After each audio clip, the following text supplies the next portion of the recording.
but I really, really wanted to do it. So here's the question that I've been pushing off for an hour now. Instead of writing one tomorrow, what I'm going to do is I'm going to spend tomorrow and Monday doing some more research. And what I'm going to do research on is I am going to do a firewall that may or may not officially accompany this, but I am going to do a firewall on them, and I'm going to call it the Moon Landing Hoax. It's the Moon Landing Hoax. And I'm going to tear it apart. I'm going to just tear it apart. And I've got so much ammunition that it's just shocking. I'm going to do one more thing here, if you don't mind, if you just take another little bit of dead air, because I love being able to, kind of experiment on this show. The whole show's a giant experiment, obviously. Give me 1 second. I'm going to rip a YouTube thing here, and I want to show you guys something, because I had somewhat of an idea what's going on, but I had no idea really it was quite this strong. Hang on a second.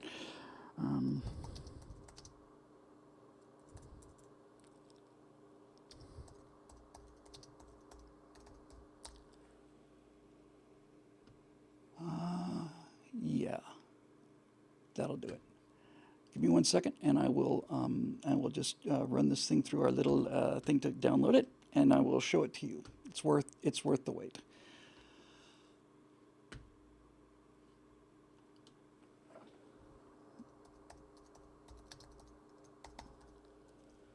Here we go. Almost there. Okay, so what I'm about to show you is going to be Exhibit A on, I said download, don't play. Hang on. This is going to be Exhibit A in terms of my defense of the moon landing. Here it comes. So what I'm going to show you, turns out Mythbusters did this as well, but I don't want to take their stuff. Mythbusters has been terrific about going after the people that called the moon landing a hoax, but that's been 7, 8, 10 years ago, and I want to do my own take on it, needless to say. So here's something I want to show you, because it's kind of mind-boggling. My number one line of evidence is going to be this. If you look at the video, the film footage that came back from the landing, shot from the LEM, when Buzz says we're kicking up some dust, the animation that they had for us at home showed a big billowing cloud of dust. The landing in 2001: A Space Odyssey, because Kubrick faked the actual moon landing. Was it the Ares or the Orion, I guess, lands, and just as it touches down, there's a big cloud of dust. And then I took a look at the landing scene from the Earth to the moon, and as they come down and land, there's a big cloud of dust. But if you look at the actual footage coming out of the window that they were shooting on the way down, when Buzz says we're kicking up some dust, what he's doing is and anybody can see it. The dust is streaming out from underneath the LEM, and it looks exactly like you took a high-pressure water hose and aimed it right down at the concrete. It just blasts out just like that, and there's no dust cloud. It's just this dust is just hauling ass out of there. It's exactly like water. And if you look at virtually any single frame of video, on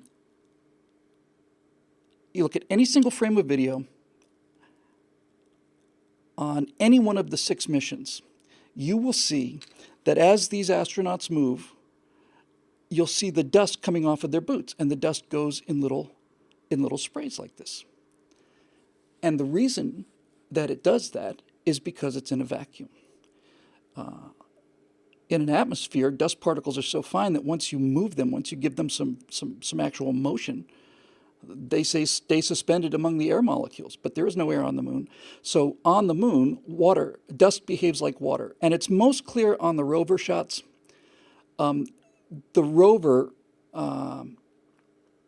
is pitching up these gigantic plumes of dust, which are behaving exactly like water.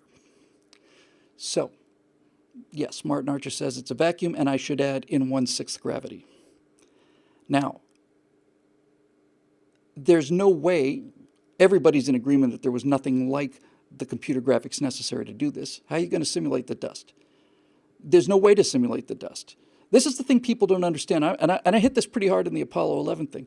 It is in 1969, it is possible to land on the moon, but making version 1 of Photoshop is utterly beyond our ability and would be for another 15, 20, 30 years.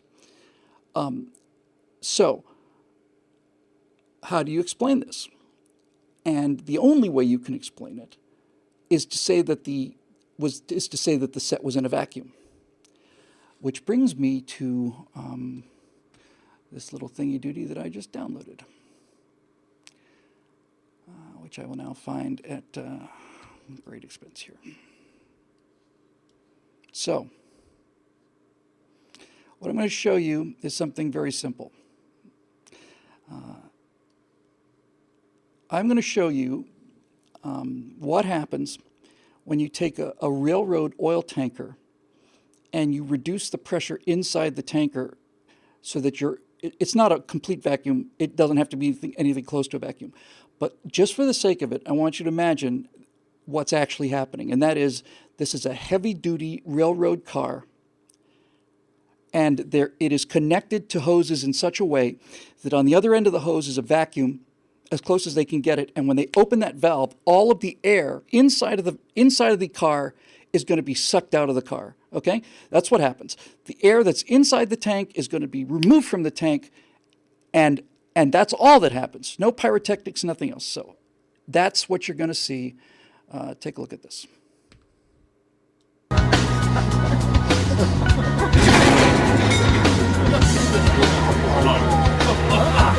760. Gewonnen hat Herr Dr.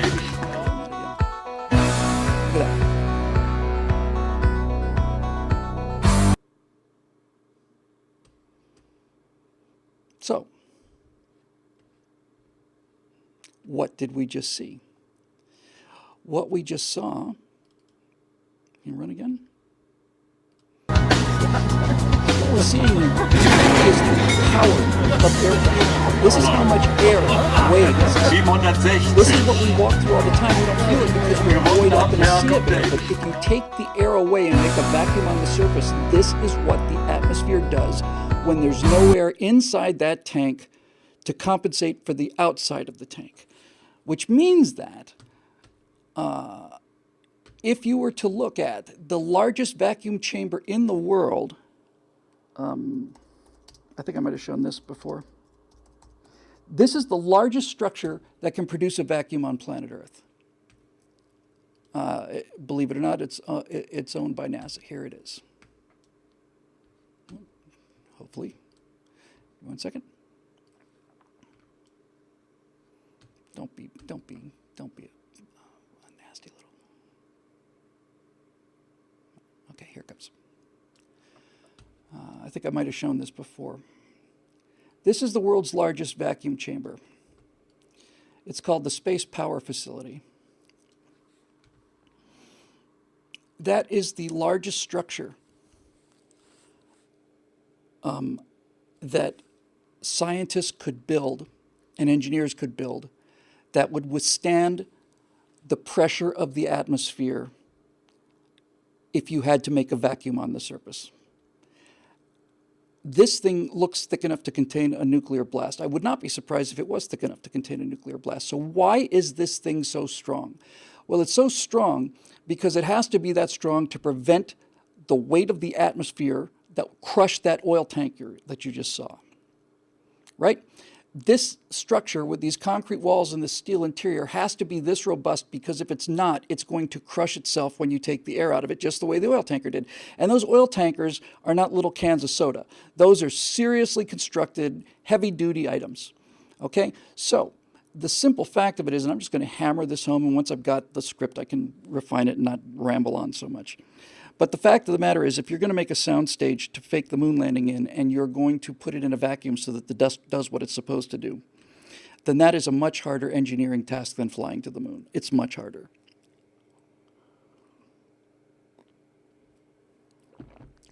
So I said I could use a little advice here in the comment section. Maybe somebody could keep track of these. I'm going to watch a bunch of these moon landing hoaxes. But I would just like to take a few moments for the people who are watching this recorded. This won't help you, but if you're watching it live, it's going to be great.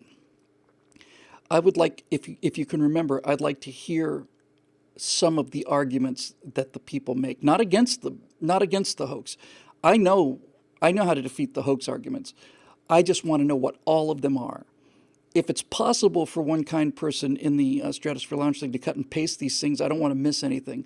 But I want to be able to address every single one of these issues. For example, they say that these lines should be parallel, but they're not. Therefore, it's a fake. It's the sea rock. Yeah, that's that. I'm going to close with the sea rock. Hang on.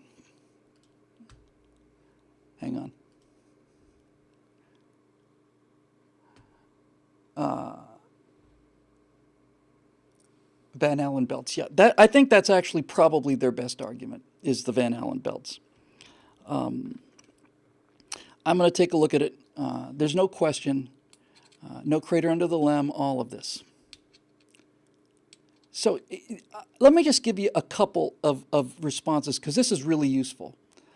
And here's one of my favorites. The computers, I wrote this. I wanted to put it in the Apollo 11 show. There wasn't time, but I love this. If somebody could make a list of these, I'd be very grateful.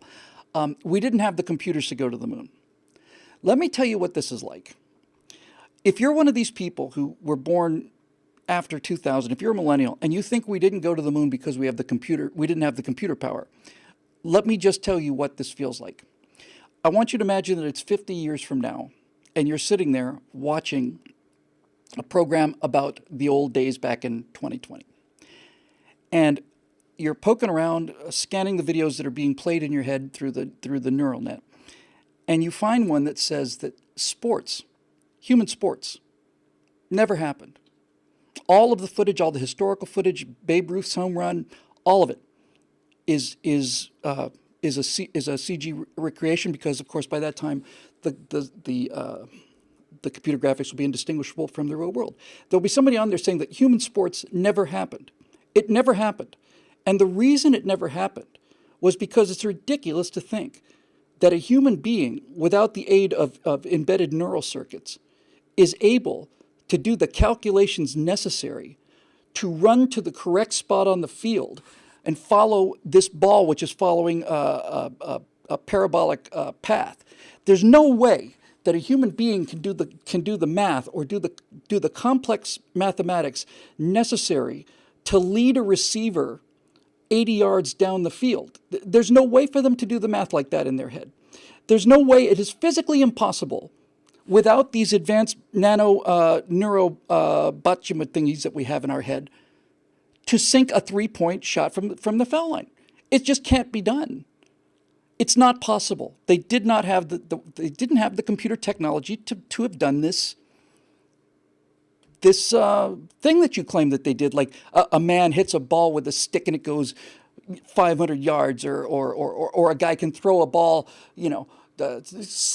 15 meters and have it go through a hoop this big. It's absurd. It's ridiculous on its face. They couldn't do it. These guys didn't have the internal computers of any kind, let alone enough material to process these equations. That's what it feels like. Now, let me tell you the point I'm making.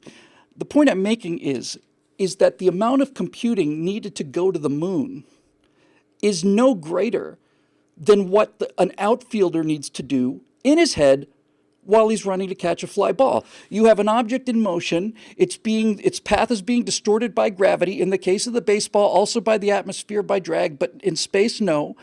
And so you can tell where that object is going to be because the path of an object is known. A baseball player is not catching a Major League Baseball player is not catching a foul ball for the first time. He's caught foul balls or fly balls before. That's why he's playing Major League Baseball. I've done it myself, and if I can catch a fly ball, anybody can. And I am doing the calculations in my head of velocity, vector, deceleration, gravity, all of this stuff. And furthermore, while I'm watching this, I am running, not looking at where I'm going, and my brain is automatically computing the precise spot on the field, which is at the most a yard wide. It's computing the exact precise spot on the field where I have to be at the time that that ball is going to hit that place. That's insane. It's absolutely impossible. It just boggles the mind that people could even believe such a thing was possible.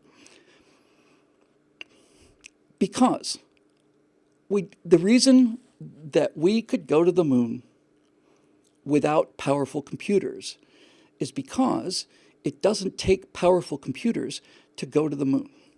The math is very simple. I don't know the number, and I'm going to probably find a way to do the research on this. But I'd be willing to bet you, in fact, I bet pretty much everything I own, that the amount of calculations that a computer has to do to display one frame of a 120 frame per second video game like Red Dead Redemption, the amount of calculation has to happen on one frame of that is far in excess of everything that the Apollo program ever used, just to do one frame. The math is so simple that you can do it in a head. You can do it with analog computers, as Warp Factor points out. It's very, very simple math. And you don't have to do this math 60 times a second. You have to do this math 15 times over a 10-day mission. Because the key to understanding this, how could it possibly have the precision without the computers? Well, turns out they had pretty good precision without the computers because people can do mathematics. They know what something weighs, they know how much stress it's going to be. But the point is, just like the outfielder, you are constantly making course corrections. If an outfielder was to look at a ball come off the bat, the second the guy hits the ball and it goes that far, it goes the length of the bat off the bat, if that outfielder then was able to close his eyes and run to the exact spot where he needed to be, then you would be able to say, well, it's just not possible. But that's not what happens. What's happening is, as that ball is in flight, the outfielder is constantly making course corrections as the solution narrows, and as the solution gets closer and closer and closer, he has to make smaller and smaller and smaller adjustments. The fact that an outfielder running after a fly ball is able to adjust his trajectory based on what he's seeing is exactly what happens when you go to the moon. We have a good idea where that Apollo service, lunar module, service module, command module are going. We got a real good idea where they're going. We have a very good idea where we're going. But we're going to find out where they are by radar, and then we're going to check it, and then we're going to check it again. And if it turns out that they start to drift, because they do, because nobody has that kind of accuracy, then we will do a mid-course correction. And then we will see if we're off or if we're on. And if time goes on, we get a little more off, then we'll make another correction. If we have to make 15 corrections, that's what we'll do. These people assume that you need to have the computer power to put a capsule, a LEM, on a dot on the moon from launch with the doors closed and the windows, painted over. No, any idiot can get to any position using the ability to correct their course to hit a moving target. I think that's just such a great argument. But the best argument by far, is this. It's my personal favorite anyway. What's the guy who's the Apollo, Gavin, whatchamacallit? Who's the, lost his mind guy. It'll come up in a second.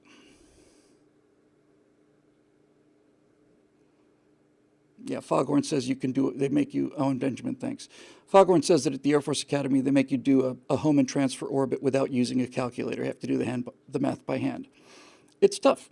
As Foghorn says, it sucks, but you do it in your head. Okay, got it. So here's the question I would want to ask somebody like Owen Benjamin. You've got 375,000 people working on the Apollo program. Virtually every one of those people has to be in on this. And when we say we've got people working on the space program, included in a very small sample of that group are test pilots who face death on a daily basis. At Edwards Air Force Base, at the time they picked these astronauts, you had a 25% chance of not coming back from any first flight in an airplane. So you got some pretty fearless guys here. So you've got 300,000 people in a conspiracy, and none of them talk. Why?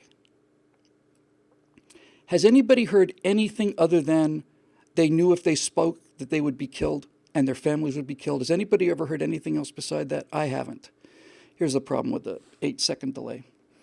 I'd really like to know, has anyone ever said that the reason you could get so many people onto this conspiracy and keep them on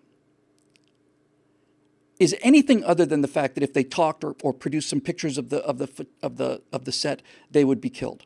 Anybody else heard that?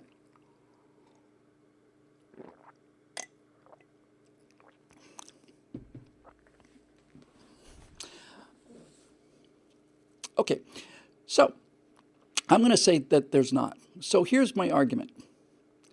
So you have 375,000 people who are going to be quiet because of America's competition with Russia. I want to do this debate live real bad. But if you're saying that every one of them lived in fear of being assassinated by NASA, if you're saying, because what you're saying is, Neil Armstrong lied about going to the moon because he was so terrified of what NASA would do to him and his family. This guy faces death all the time. He's so terrified of what they threatened to do to him that he remained silent for 50 years. So what you're telling me is that NASA is willing to murder Neil Armstrong.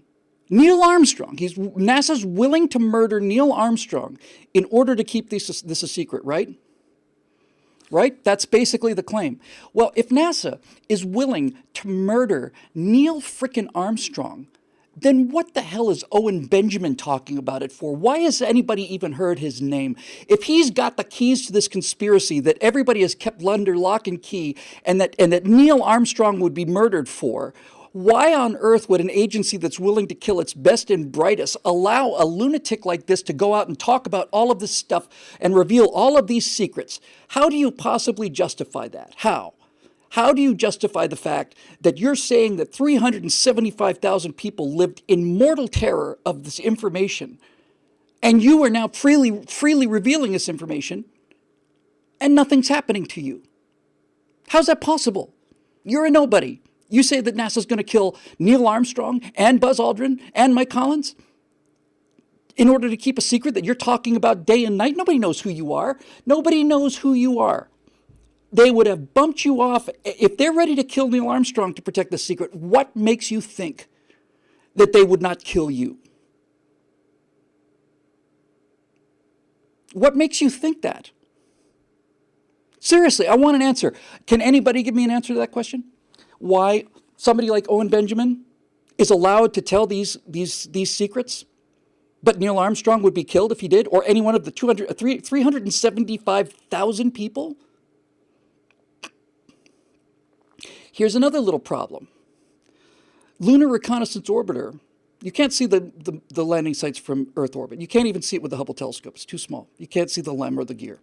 But the Lunar Reconnaissance Orbiter, which was put into the moon, I want to say in the early part of the 2000s, was in lunar orbit taking high-resolution pictures of anywhere from a meter to a half a meter resolution. And they took pictures of all of the landing sites. And sure enough, just like the fact that they all return laser beams, that's going to require a little explanation.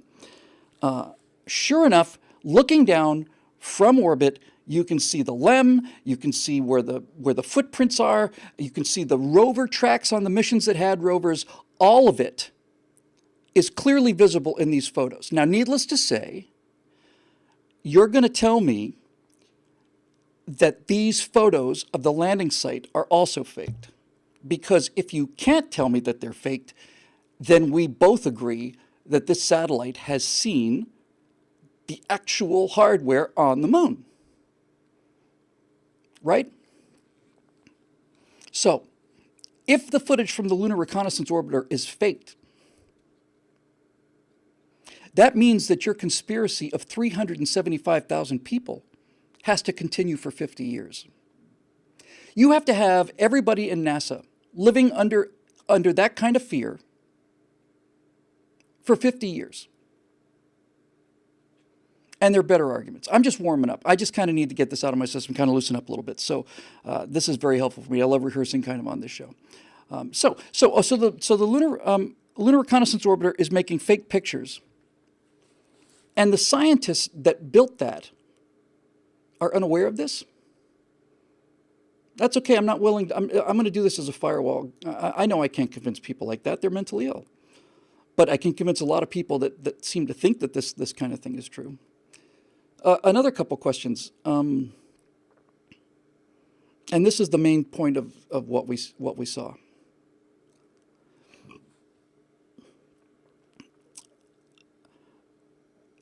Where do you insert the conspiracy, and where does it end? And I'm willing to admit that it continues to this day, because that at least is internally consistent. So, where did the faking begin?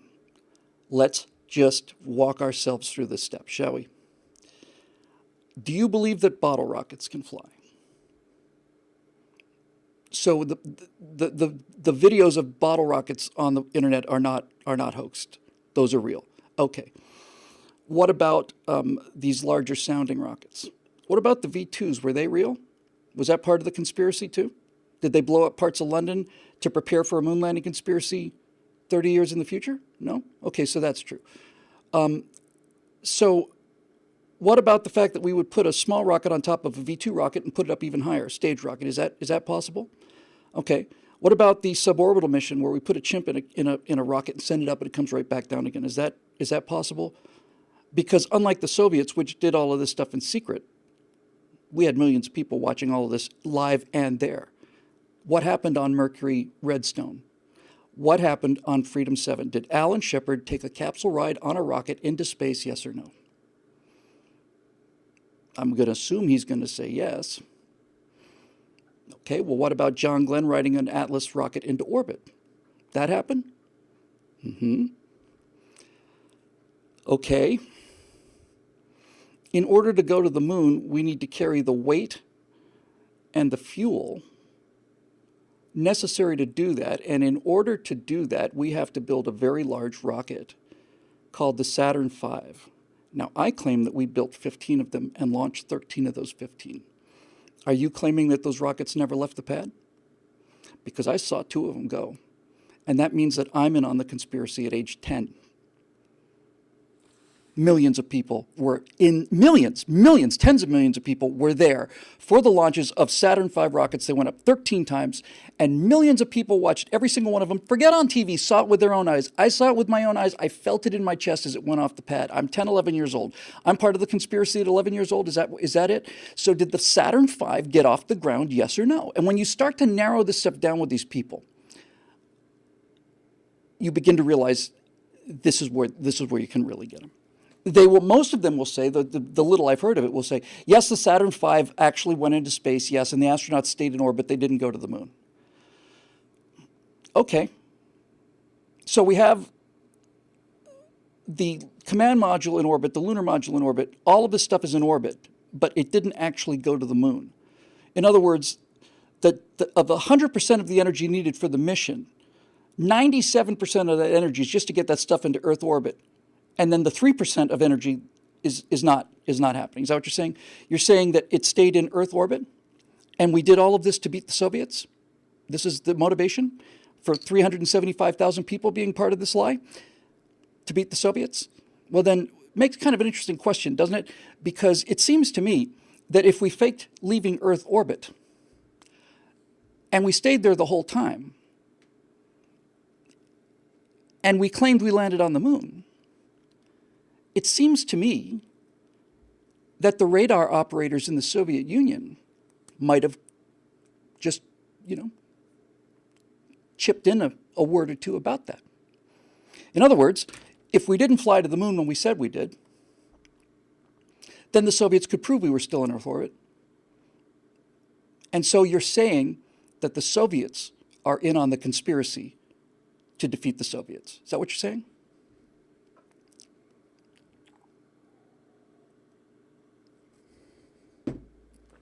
Is that it? So, if this secret is so powerful and your information so precious, I have a few other questions for you. if revealing this information is going to cause the end of the world, basically, that the whole country would have fallen apart in the 60s and 70s if they found out that the moon landing was faked, and that's why we had to murder people or threaten to murder people, okay? Let's just say that you're right. So we go to the moon landing, we fake the moon landing, the Russians agree to play along with us for reasons that isn't really clear with us. But in any event, let's say you're right. So we set the thing up in a studio, and we make it into a vacuum, and we build a thing with walls that's thick, and you saw the vacuum chamber, and you saw what it did to the oil tank and all the rest of it. Okay. So we've fooled the entire world. We've managed to fool the entire world into believing this horrendous lie that we went to the moon. Then why did we go back a second time? Why would we take that risk again? If the whole thing was to prove that we beat the Russians, faking Apollo 11 is all you need. Faking Apollo 12 is just asking for more trouble. It's just asking for another chance to have pictures and stuff leak out. It's another 3 astronauts you have to swear in, another crew, all of this stuff. So why do we go back the second time? And in fact, if it turns out that this whole thing was a hoax, why would we go to the trouble of going to the moon once, winning the argument, packing it up, and going home? We faked the moon landing. They bought it. Suckers, fantastic. We win. The conspiracy wins. Why would we go back a second time? And why would we fake an explosion? And more importantly, Owen, if we're going to fake a moon landing, would you really have missed it? Do you think that the American people would have stood up in shocked outrage if they had not included a golf cart that drove 12 miles in a vacuum? That drove 12 miles, constantly transmitting live footage? Do you think that the American people would have said, hey, we've been to the moon 4 times now. How come we don't have a rover? This can't be right. So why would you do that then? Why would you, if the moon landings are fake and you're trying to protect a secret, then why would you do something that required you to drive 12 miles where the horizon is visible? Why? Why would you do that? Doesn't that completely, does that just not make it sound insane that NASA would take that risk again? Why would they do that? Why? Every single time you do something like this, there's a chance of us knocking over one of those styrofoam rocks with the C on it, right? So why go back? Why go back with a rover? Why go back with the rover 3 times? Why? And then the other question I want to know is this. If the moon landing didn't happen, what about the space shuttle? Did that happen? So basically what you're I'm out of character now. I'm out of the acting part here. Basically what they're saying is there's no way for them to deny that we've been in orbit. There's no way to deny that Alan Shepard went on a suborbital flight. There's no way to deny that Glenn went into orbit. There's no way to deny the space shuttle went into orbit. There's no way to deny the satellites that are above our head, including the International Space Station. No way to deny that. So what they're basically saying is, we had the technology to go to the moon, but we only went into Earth orbit because going to the moon was impossible. And all they're left with is the Van Allen belts. That's all they're left with.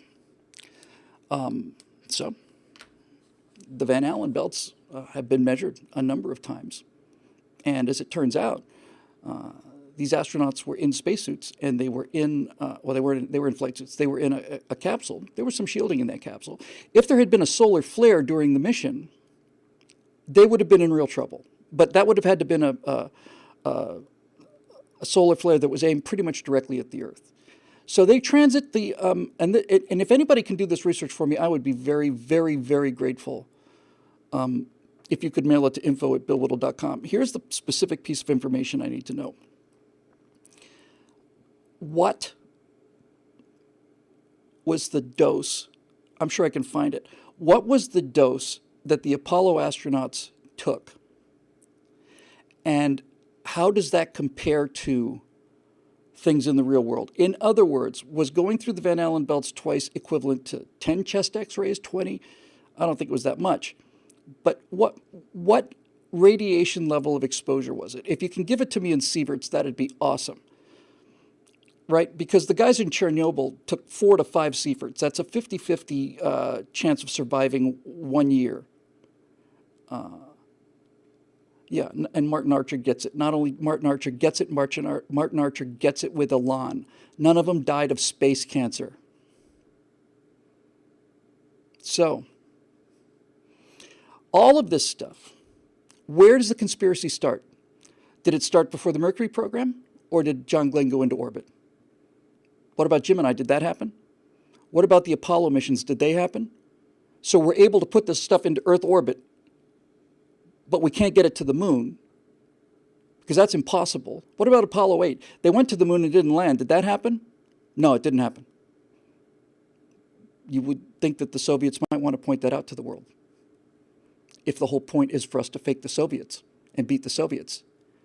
You think the aluminum heat shields would have melted on the way back in. Well, Owen, you are very absolutely correct. An aluminum heat shield would definitely have melted on the way back in. So, as it turns out, if the Apollo 11 command module had an aluminum heat shield, then the whole thing had to be faked, because an aluminum heat shield would in fact melt, no question about it. As it turns out, though, Owen, the actual command module is in the Smithsonian Institution. You can go to Washington and see it. I'll pay the fare. And .18 rad, what is that? Anybody can somebody do that conversion for me into sieverts and give me an idea of what .18 rad was? Thank you. So here's my point, Owen. Go to the actual command module, the physical command module. It's the one that they wrenched out of the water, because they did wrench something out of the water, right? You agree with that? Or was that fake too?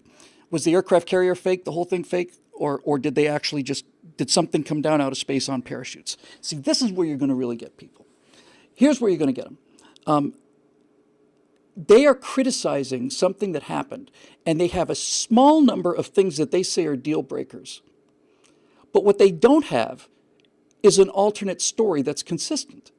In other words, all they're doing is sniping at the truth and reaching for these incredibly thin straws. But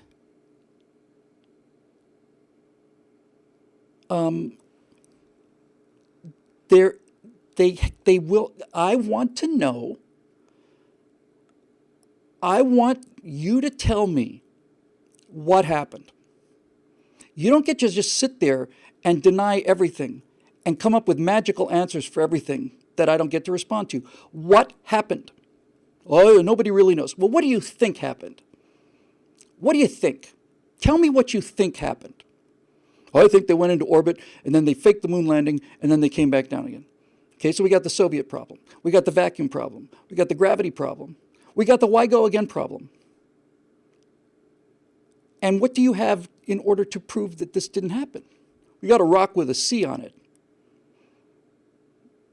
I'll tell you what, Owen, I don't know this for a fact, and you know, they say an attorney should never ask questions he doesn't know the answer to, but I'd be willing to bet a fair amount of money that if you went right this second over to, let's just pick one, Warner Brothers Studio, and you went into the props department and you looked up their rocks that they use to create the feeling of inside a set, I'd be willing to bet you a fair amount of money that if you turn all of those rocks over, the prop rocks, the foam rocks, that they don't have letters on the bottom. And they sure as hell don't have letters that look like they were scrawled with somebody's left hand, because I'm going to show hundreds of pictures of things in nature that look like numbers and letters, and these all have to be part of the conspiracy too. If you've got a face of a mountain that looks like an old man, that's part of the conspiracy, because I'm claiming that C on that one rock is simply a natural feature, and the fact that it's so rough is an indication it's a natural feature. Your entire argument is going to be based on this. and you've got to explain a 365-foot tall rocket leaving the Earth in front of millions of people 13 times against a thing that might or might not be a sea on a rock. That's it? That's all you got? Oh, it's not on the original film? Okay. I know I'm not going to be able to convince them. I'm not. But what I want to do, what I badly want to do, is I want to humiliate them. I want to humiliate them. I want them to explain to me how this happened. Explain it to me. How do you explain the dust? Computer graphics? We didn't have computer graphics. Everybody knows we didn't have computer graphics.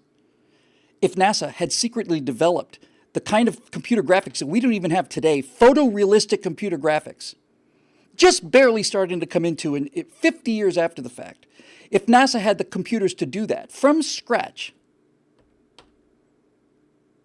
that's it? That's all you got? I mean, people don't even have apples for another 15, 20 years.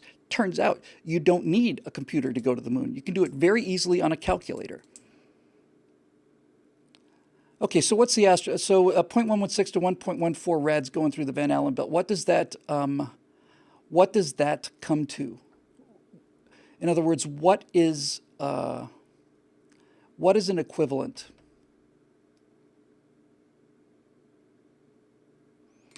Oh, these are great. I hope somebody can copy these down for me. I get the doses, those dosages. That's great. I want to know what an approximate radiation dose is. Here's the kind of information I'm looking for. The amount of radiation that they took going through the Van Allen belts. I would like somebody to tell me that's the equivalent of what a dental technician takes in 4 days. Or that's the equivalent of what a flight attendant takes in 6 months. You know what I mean? That's what I need. I need something to show how small that is.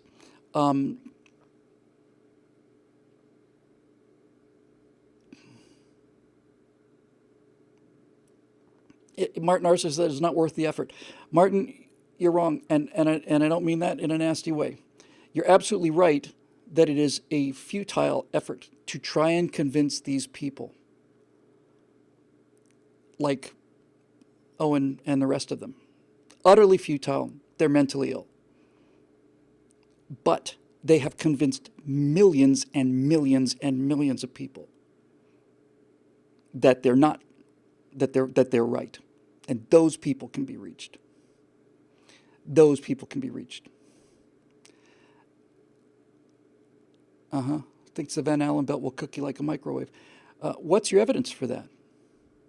You have to provide evidence, Owen.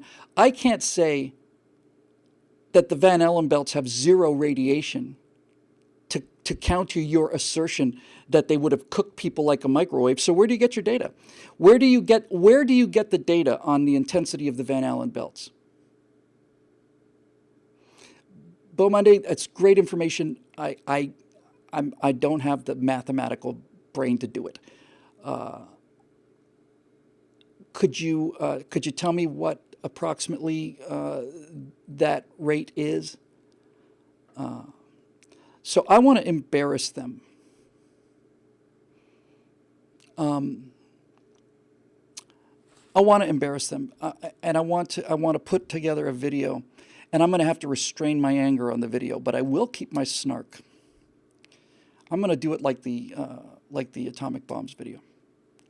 I'm going to find a way to retain my my fury, and just keep some simple questions. Just simple questions. It's like, there's that picture that they use for the 9/11.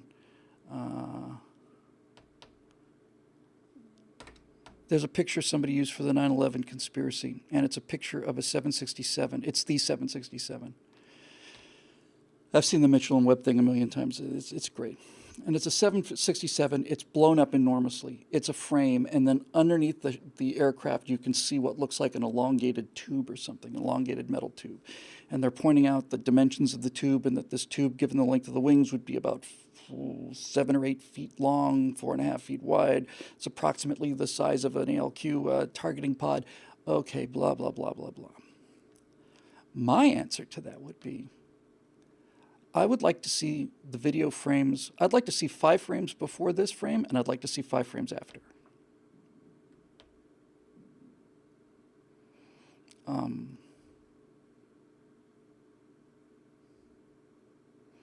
I'm going to look at that. I'm going to watch that Owen Benjamin thing talking about the hoax. Oh, this is going to be exciting. It's an hour. What a shame. Anyway, I'm just going to scroll through here. Okay. So it's a guy out in the woods talking.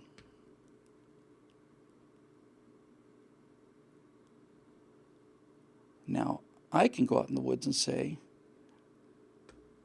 that Owen Benjamin is being paid $700 million by the oil companies to make this video.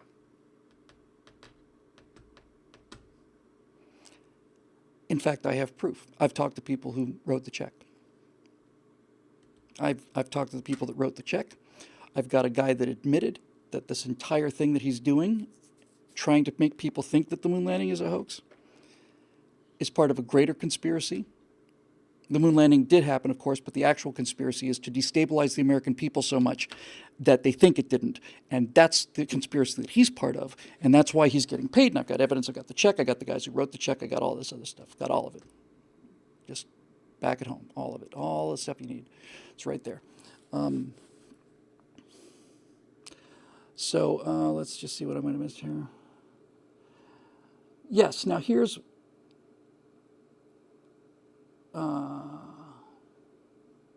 he has some choice words for me? Fantastic. Great. Looking forward to it.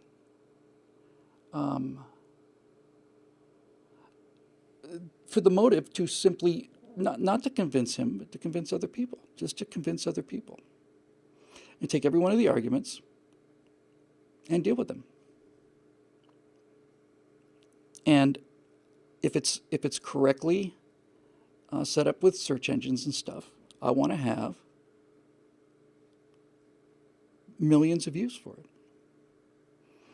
People, look, I'll tell you what's useful about this.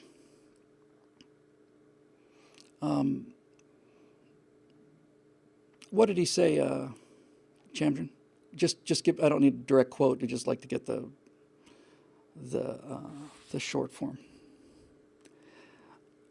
Unlike him, I'm going to show video evidence because pictures, and video especially, convinces people in a way that sitting out in the woods doesn't. I'm going to show that oil tanker collapsing. And it's not just that one. There's a bunch of them, all of them. And then I'm just going to say, I hope he's watching this one. I hope he gets a chance to watch this one. You know, everybody who's talking about you, Owen, if you happen to be watching this, everybody says the same thing. Everybody says it's a tragedy, what's happening. Everybody's saying that you're a funny guy and that you're a smart guy and that something happened to drive you over the edge. And everybody's sad about it. I'm sad about it too, and I've never heard a word of your stuff before. But everybody here is like, it's such a shame. I really, really like listening to him. So, you know, if somebody were to give me the kind of evidence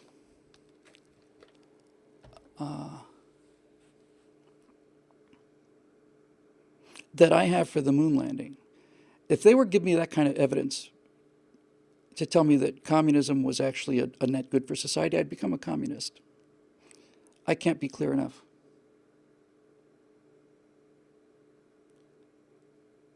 Oh, okay. Well, morons are morons. That's what I am, I guess.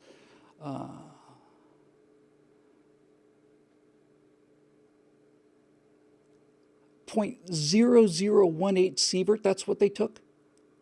The guys at Chernobyl took 4.5, and half of them died. Wow. Anyway, hold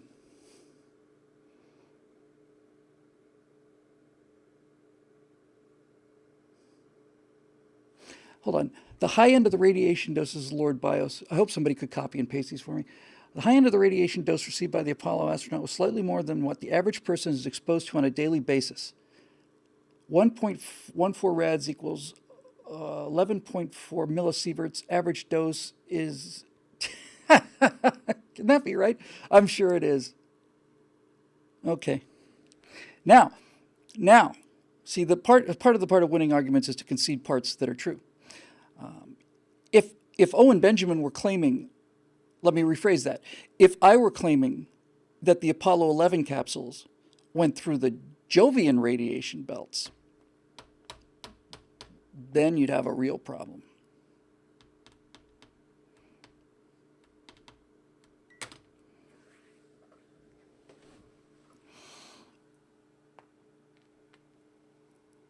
What is it? I know what it is.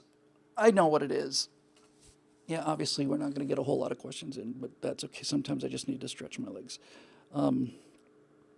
I know what it is. It's clinical paranoia for one thing. That's just a mental disease. That's all there is to it.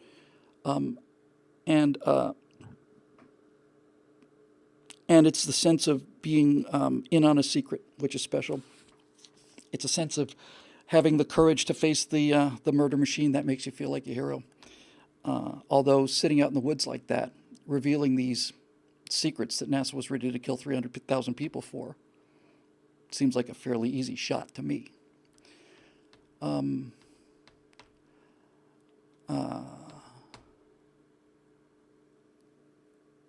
Oh, for God's sake, Lord Bias, please cut and paste these things for me. Please cut and paste them and send them to info@billwhittle.com. The low end of what the Apollo astronauts took is equivalent to the yearly use of a cathode ray monitor.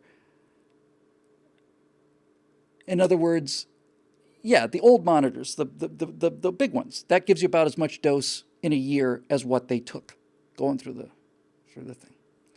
Okay, thank you. That's exactly what I need. But I think ultimately, what drives most of it is this desire that people have to make the world more interesting than it is. It's not more interesting than it is. Going to the moon is a lot more interesting than not going to the moon. Eric's right about the narcissism. I know. I'm in on it. You're just sheeple. You're just morons and idiots. You've all been brainwashed. But I, through my superior intellect, you see, I am able to rise above this mountain of evidence and stand here holding two twigs which can be blown over by a 4-year-old and claim that I'm right and you're wrong because Owen. That's the evidence because. So a lot of it is that, and a lot of it is this desire to have the world be more interesting.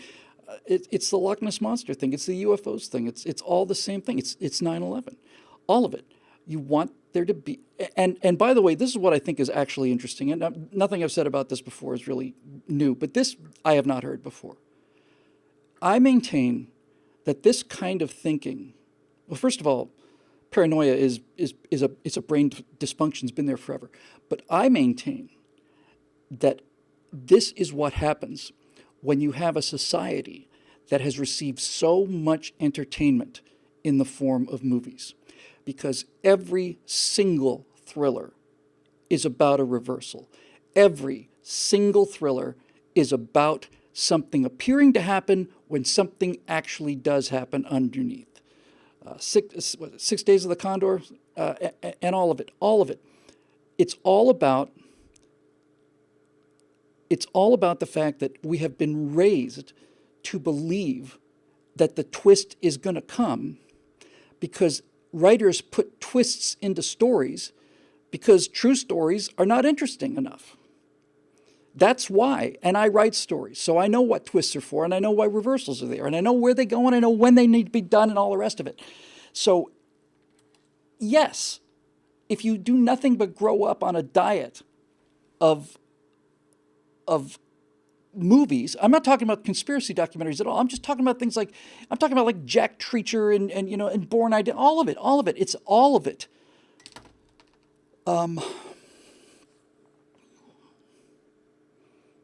Hey, can somebody tell me? Can somebody get me the relative dose?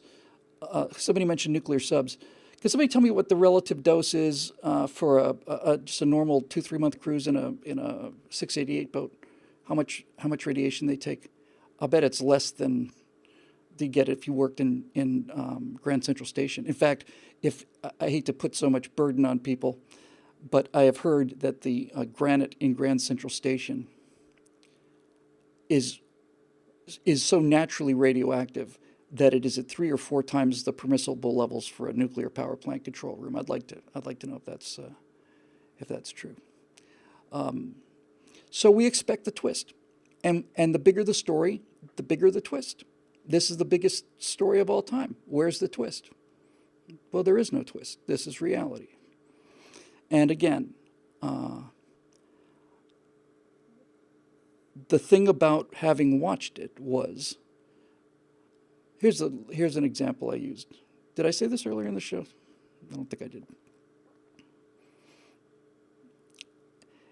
If I told you that the Wright brothers went to Kitty Hawk in 1903 and built an F-22 Raptor, you would say that's impossible. And you would be absolutely correct. But they didn't build an F-22 Raptor. They built a contraption with a 12 horsepower homemade engine covered with cloth, made out of wood, that flew about, I don't know, what was the longest flight was 400 feet, something like that. Got 10 feet off the ground. No retractable landing gear, no electronics, no radio, nothing. So, that's the Wright Flyer. But if I showed you the Wright Flyer next to a Sopwith Camel, let's say, from World War I, would that be an unimaginable difference over 10 years? You still got cloth wings, still got a wood structure, got a better engine, got better controls. You carry enough weight now because of the more powerful engine to carry the weight of a machine gun. Is that too much of a leap for you from the Wright Flyer to a Sopwith Camel? Okay. What about the difference between a Sopwith Camel and a Hawker Hurricane? Hawker Hurricane is an all-wood monoplane. It was built before World War II. It did the heavy lifting of the Battle of Britain. It could take a lot of damage because it was made out of wood. The Hawker Hurricane is basically a propeller-driven aircraft, and instead of 2 wings made out of fabric, it's got 1 wing, but it's all made out of wood. Does that seem impossible over 10 or 20 years of intense research? Because it doesn't seem impossible to me. Now, if I have a Hawker Hurricane on the ground and I put it next to a P-51, what I get are 2 single low-wing monoplanes. One of them's made out of aluminum and steel. The other one's made out of wood, but they look exactly the same. And aside from this difference in construction, they perform more or less the same. Is that an unbridgeable gap between the Hawker Hurricane and the P-51? What about when some breakthrough happens and you get a jet engine? Did we proceed directly to the F-22? Or is the F-86 essentially a P-51 with a jet engine in it? Same kind of control systems. Pilots were the same from World War II. Machine guns, retractable gear was already on the Hawker Hurricane, was on the P-51. So what is it magical about the F-86? Nothing? Well then, if there's nothing magical about the F-86, what's magical about the F-4? The F-4 Phantom got 2 engines, but it's a jet, and it's got basically the same kind of hydraulic controls, and it goes faster than the F-86, but it's got 2 engines, bigger engines, and it's built 15 years later, 10 years later. Is that unbridgeable? No. Okay, so if the F-4 is not unbridgeable, then what about with the computer revolution coming along, and you have the idea of this fly-by-wire? Instead of having mechanical linkage to the controls, by the time we get into the mid-70s, we have enough computing power to have a computer operate the controls. Otherwise, the jet is the same. It's an aluminum and steel structure with a jet engine in the middle and a canopy up front. The only difference is the F-16 is using a computer to move the control surfaces based on the pilot input, rather than just having hydraulic or direct linkage. Is that too much to believe? No? Okay. Well, what about the F-117? Had no performance, had no guns, could drop a bomb, but you look at the F-117, it's a flying miracle. It's all facets. It's first generation stealth. But given the fact that the F-16 can fly by wire, meaning the computer can keep that airplane stable, if we have that technology on the F-16, then is it an enormous leap to assume that that computer over a course of a few years could become sophisticated enough to make a more unstable airplane still fly more or less straight and level? Because all the F-117 is just a bunch of flat planes that are designed to deflect or absorb radiation from radars. Is that a leap? No? Okay.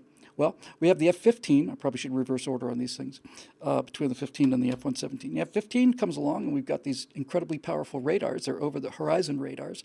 They're basically just an incremental improvement on the radars on board the F-4, and that was just an improvement on board the radars on board the, I don't know if the F-86 had a radar. I suspect it probably did, but I don't know if it did. I know the P-51 didn't. So the F-15 comes along, and now you've got a powerful radar that's able to scan in multiple directions, track targets over the horizon, and so on. We're all right with that. Then here comes the F-17 story. We're all right with that. Okay. And then we end up with something like the F-18, which has extremely high performance loads due to the fact it's got very, very powerful engines. And then finally, if you're standing there with an F-18 on the deck,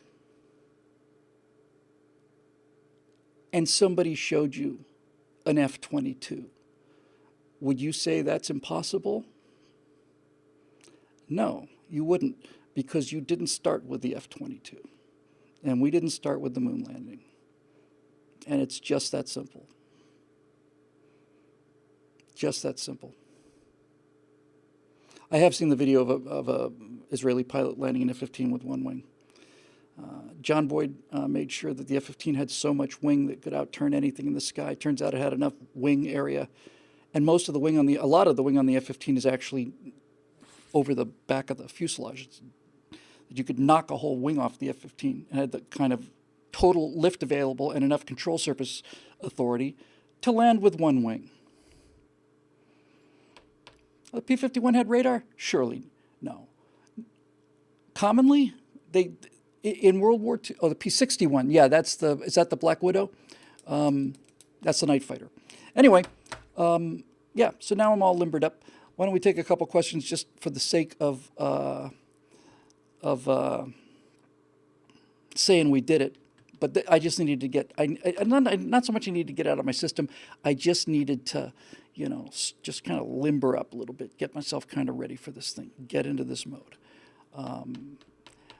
So I think it's a compelling case that we went to the moon.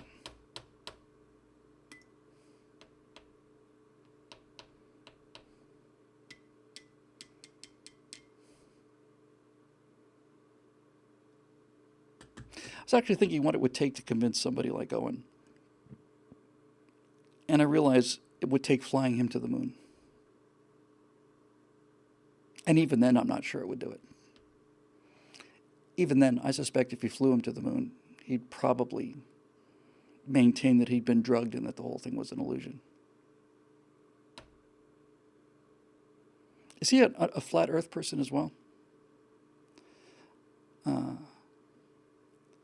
Because I have a few questions about, I'm not going to do the change my mind thing, but I think the moon landing hoax is a hoax, is what I like. Okay. I mean, this is the result. This is society that's starting to rot.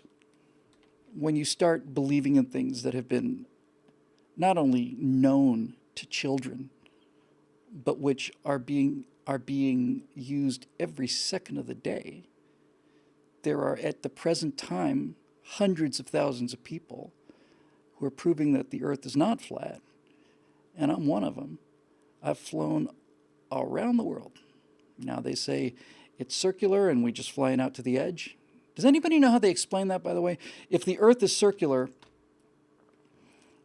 and we fly from, if it's flat, and we fly from North America to Australia, and we keep going,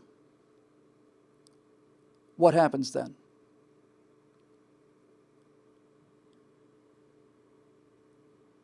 Does it wrap? In other words, if we fly off the map here, do we appear over here? I don't think that anybody's claiming that. If we fly from Los Angeles to Australia and we keep going, do we hit the wall of ice? Because you would think that if that were true, that would be a relatively easy thing to get some pictures of.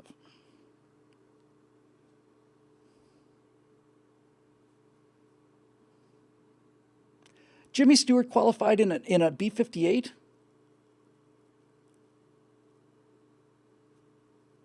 Yes, it's mainstream. Cheryl's got it right. Used to be the stuff of trolls and idiots. Now it's mainstream.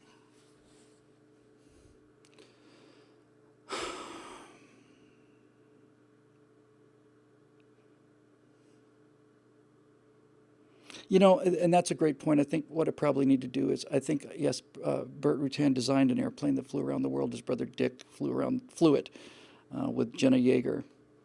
Dick stayed awake for 9 days. Dick said there were times, and I heard this from him directly, where he would look at the instrument panel, and the instrument panel was like bowing out, like it was inflated with air, just bowing right in front, you know. And he saw gremlins out on the wings and all the rest of these hallucinations. And you know what it is? It is part of deconstruction, because I think the way you have to close something like this is you have to say, if you're going to buy that this moon landing thing was a hoax, in the face of all this evidence, what you're basically saying is that nothing is provable. That nothing is provable. Nothing, and if nothing's provable, then nothing is real. That's basically what you're saying.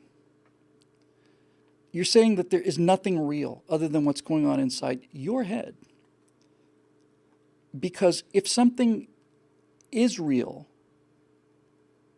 then you can interact with it. And if you can interact with it, you can get data from it. What does it weigh? What color is it? What shape is it? But if you can go from the fact that that thing out there, that block of, that stone out there in the yard is actually real, and I know it's real because I can touch it, I can measure it, I can find out how much it weighs and what it's made of, then you're saying that there are things I can know about that rock outdoor that are knowable, repeatable, constant, and therefore true. So if I can, this is a great argument. I just do this, sometimes it's just, this is why I talk out loud, it just helps me a lot. So basically, if you believe the moon landing didn't happen, then you really end up believing that there is no rock outside your house buried in the grass. There is no grass. There is no house. You have to believe that. Because if you say there is, well, of course there's a rock, then what you're saying is, you know there's a rock because you went to it, you measured it, you touched it, you analyzed it, you found it, right? There's physical evidence of the rock, right? Well, there's physical evidence for all the rest of this stuff. All of it, all of it. There's tons and tons and tons and tons and tons and tons of rocks. There's mountains of rocks to the moon of evidence. And if you're going to ignore all of that evidence, then you are also ignoring the ability to say that this is a rock. It's not a rock, it's a figment of your imagination. Everything is a figment of your imagination. We're all figments of your imagination. There's a word for this, I've forgotten what it is.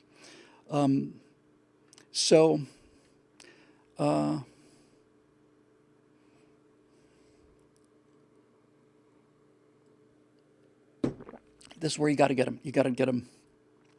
You cannot, I do not plan to make this case using reason. I plan to make this case using emotion. Solipsism, that's what I was looking for. Let's consult the handy Oxford Dictionary app.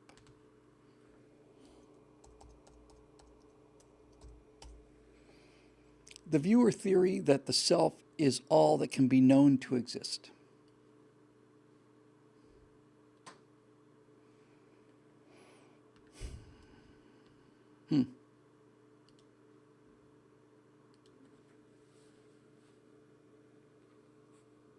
Oh my God. Roy Hamill has spent the last 2 hours.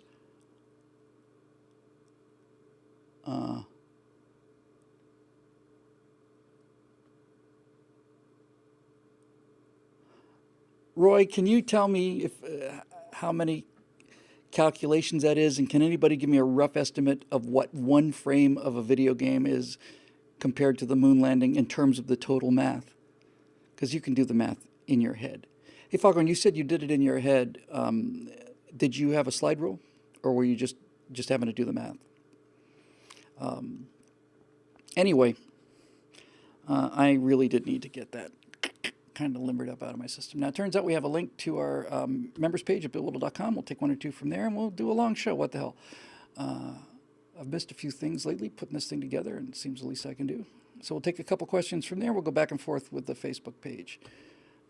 And thanks to Scott Ott, as always, for setting up this thing.